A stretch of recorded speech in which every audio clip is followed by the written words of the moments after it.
વડોદરા શહેર વિકાસની દોડમાં હરણફાળ ભરી રહ્યું છે। આજે મુખ્યપ્રધાન નરેન્દ્ર મોદીએ વડોદરા શહેરના વિકાસના સ્તંભરૂપી 2 બ્રિજોનું એકસાથે લોકાર્પણ કર્યું હતું તેમજ 2 નવા બ્રિજોનું ખાતમુહૂર્ત કર્યું હતું। વડોદરા શહેરના વધતા ટ્રાફિક ભારણને ઓછું કરવા સેવા સદન દ્વારા જેતલપુર ફ્લાયઓવર બ્રિજ તથા નવાયાર્ડ ઓવરબ્રિજનું નિર્માણ કરવામાં આવ્યું હતું। આ બ્રિજથી વડોદરાની ટ્રાફિક સમસ્યાનું મહદ અંશે નિરાકરણ આવશે। લોકાર્પણ પૂર્વે ગત રાત્રે આ બંને ઓવરબ્રિજો રોશનીથી ઝળહળી ઉઠ્યા હતા।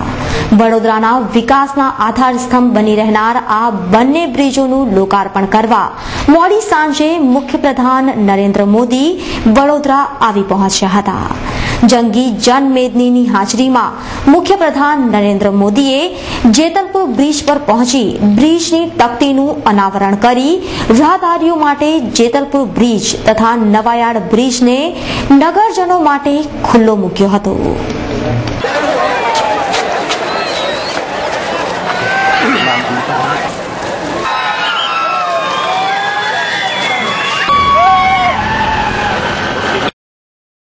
જોકે આ પૂર્વે મુખ્યપ્રધાન નરેન્દ્ર મોદી બ્રિજનું ઉદ્ઘાટન કરે તે પહેલા કાર્યક્રમમાં હાજર કોંગ્રેસની મહિલા કાઉન્સિલર સાથે ઝપાઝપી કરાઈ હોવાના આક્ષેપો થયા હતા। કોંગ્રેસની 4 મહિલા કાઉન્સિલરો મુખ્યપ્રધાન સામે કાળા વાવટા ફરકાવવાના હોય પોલીસ તથા ભાજપ મહિલા કાઉન્સિલરોએ તેમની સાથે બળપૂર્વક કામ લઈ તેમની અટકાયત કરી હોવાના આક્ષેપો ઉઠ્યા છે।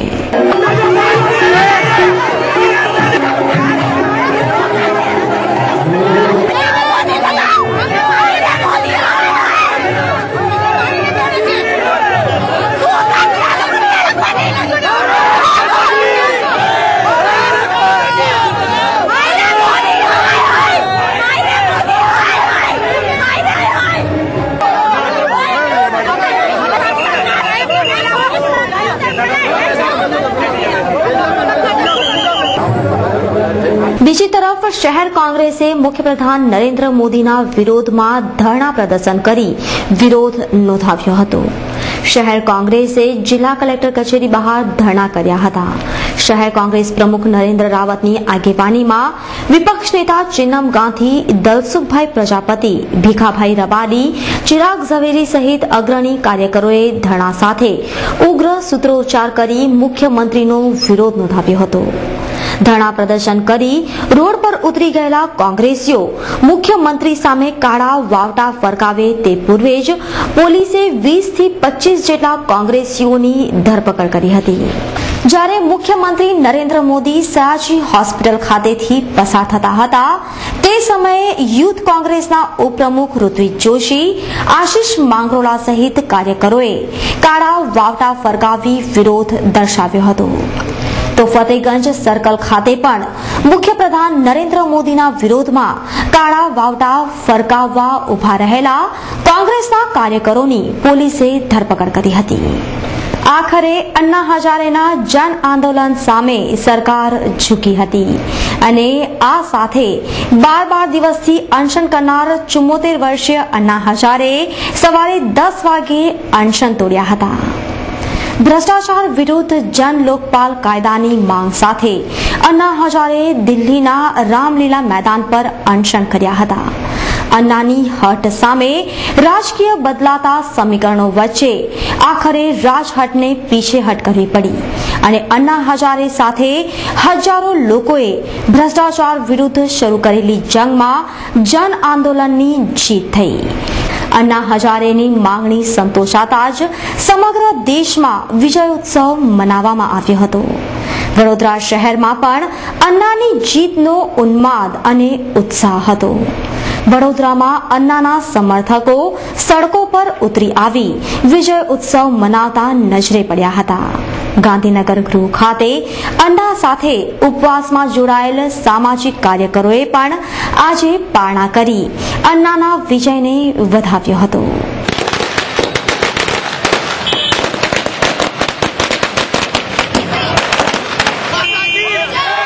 બીજી તરફ અન્નાના સમર્થનમાં રોઝા કરનાર મુસ્લિમ બાળકોએ પણ આજે પોતાના રોજા તોડ્યા હતા. તો ભારત સ્વાભિમાન ટ્રસ્ટ તથા પતંજલિ યોગ સમિતિના ઉપક્રમે શાંતિ યજ્ઞ કરી વિજય ઉત્સવ મનાવવામાં આવ્યો હતો. શહેરમાં મનાવી રહેલ વિજય ઉત્સવમાં નાગરિક સંરક્ષણ મંચ પણ જોડાયું હતું.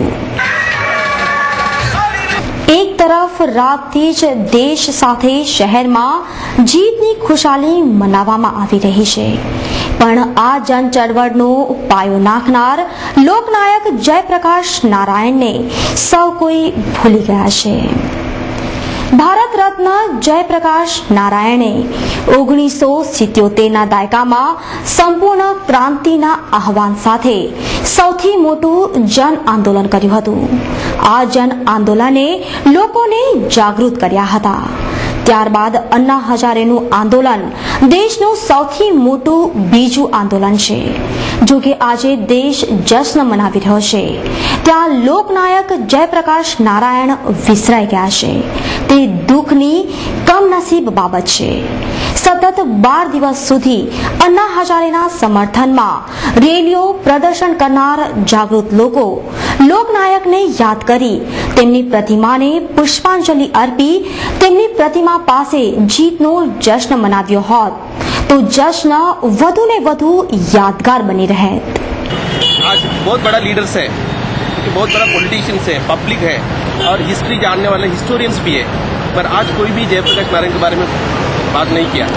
ऐसा नहीं बोल रहा हूँ मैं, ये पार्ट मैं खुश हूँ, ओके, मगर एक बहुत बड़ा इंस्पिरेशन था. यहाँ पे जुलूस निकालना था, यहाँ पे लोग जश्न मनाना था. ઉપરવાસમાં ભારે વરસાદને પગલે નર્મદા ડેમની સપાટી 128 મીટરે ઓવરફ્લો થતા અદ્ભુત નજારો જોવા મળ્યો હતો. ઉપરવાસમાં આવેલ પૂરની સ્થિતિને પગલે સરદાર સરોવર છલકાઈ ઉઠ્યો છે. સરદાર સરોવર હાલ 5 મીટર ઉપરથી ઓવરફ્લો થઈ રહ્યો છે. આજે રવિવારની રજાના દિવસે આ અદ્ભુત અને સુંદર નજારાને માણવા મોટી સંખ્યામાં મુલાકાતીઓ નર્મદા ડેમની મુલાકાતે પહોંચ્યા હતા.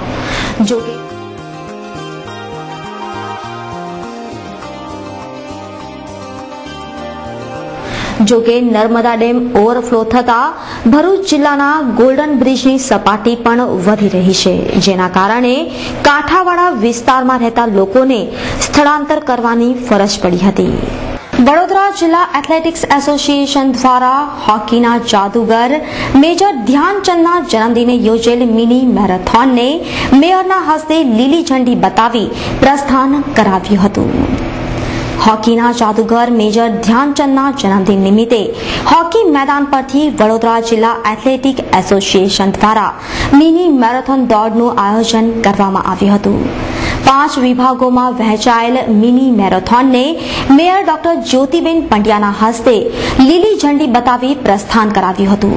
હોકી ગ્રાઉન્ડથી નીકળેલ મિની મેરેથોન વિવિધ રાજમાર્ગો પર ફરી પરત હોકી ગ્રાઉન્ડ પર આવી હતી.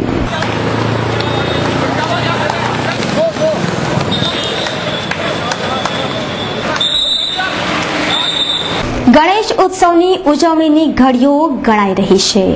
ત્યાં દર વર્ષની પરંપરા મુજબ મહારાજા ફતેહસિંહ મ્યુઝિયમ દ્વારા માટીમાંથી શ્રીજી બનાવવાની સ્પર્ધા યોજાઈ હતી. શ્રાવણ માસના અંતિમ શનિવારે હનુમાન મંદિરોમાં વિશેષ પૂજા રાખવામાં આવી હતી. તરસાલી કષ્ટભંજન હનુમાનજી મંદિરે રોકડ ચલણની 4 લાખ નોટોમાંથી બનાવેલા હિંડોળા ખૂબ જ આકર્ષણરૂપ રહ્યા હતા. તે વિશેષ પૂજાનું આયોજન કરવામાં આવ્યું હતું, જેમાં વાઘોડિયાના ધારાસભ્ય મધુ શ્રીવાસ્તવ ખાસ હાજર રહી હનુમાનજીના દર્શન કરી ધન્યતા અનુભવી હતી.